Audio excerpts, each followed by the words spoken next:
Hare Krishna. Happy friendship day to you all. आज friendship day है और जब हम फ्रेंडशिप डे की बात करते हैं तो हमारे दिमाग में सबसे पहले आता है भगवान श्री कृष्ण और सुदामा की मैत्री वाली कथा। जैसा कि हम जानते हैं कि भगवान श्री कृष्ण और सुदामा एक साथ एक ही गुरुकुल में पढ़े और फिर जब शिक्षा पूरी हुई दोनों अपने अपने घरों को लौट गए। भगवान श्री कृष्ण द्वारिकाधीश बन गए और सुदामा जो है एक दरिद्र ब्राह्मण के रूप में ही रह गए। पत्नी के बहुत कहने पर एक दिन सुदामा कृष्ण से मिलने जाते हैं और सोचा था कि मेरा मित्र बड़ा ऐश्वर्यवान है तो मुझे उनसे कुछ मिल जाए। पत्नी के आग्रह पर वो चले, फिर भी उम्र मांग नहीं सकी। कृष्ण के यहाँ पहुंचकर कृष्ण का जो प्रेम देखा वे कृष्ण से कुछ मांग नहीं सके। पर कृष्ण जो कि अंतर्यामी हैं, सबके मन की जानने वाले हैं, कृष्ण ने सुदामा को भरपूर ऐश्वर्य दिया और सबसे पूरे त्रिलोकी में सबसे ज़्यादा ऐश्वर्यवान सुदामा को बना दिया। ये हम सब जानते हैं।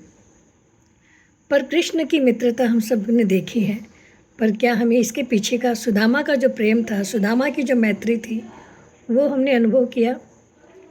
ऐसा है कि एक बार गुरुकुल में जब दोनों मित्र थे, एक समय संध्या का समय था और गुरु ने आदेश दिया था कि जंगल जाके लकड़ी बिन के लाओ।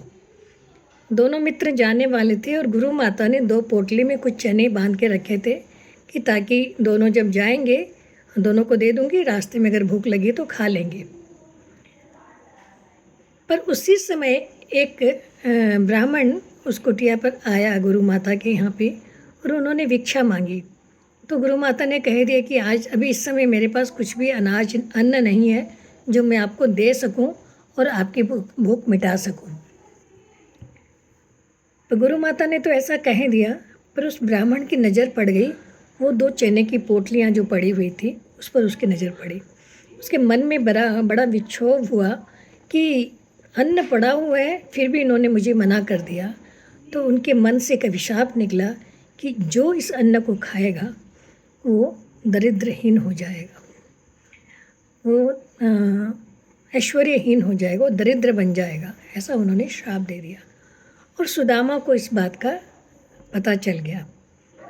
फिर सुदामा और कृष्ण जब वन में जंगल में लकड़ी लेने जाते हैं, सुदामा ने सोचा कि अगर कृष्ण एक अन्न खाएंगे तो कृष्ण भी ऐश्वर्य विहीन हो जाएंगे।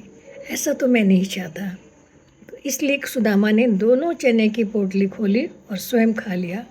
और सुदामा ने अपने मित्र कृष्ण के बचाने के लिए दरिद्रता की चादर अपने सिर पर ओढ़ ली और भगवान को ऐश्वर्यवान बना दिया। ऐसे होते हैं मित्र जो दूसरे को की उन्नति करने के लिए स्वयं अपने आप को दुख में डाल देते हैं। यह है कृष्ण सुदामा का प्रेम। हरे कृष्णा।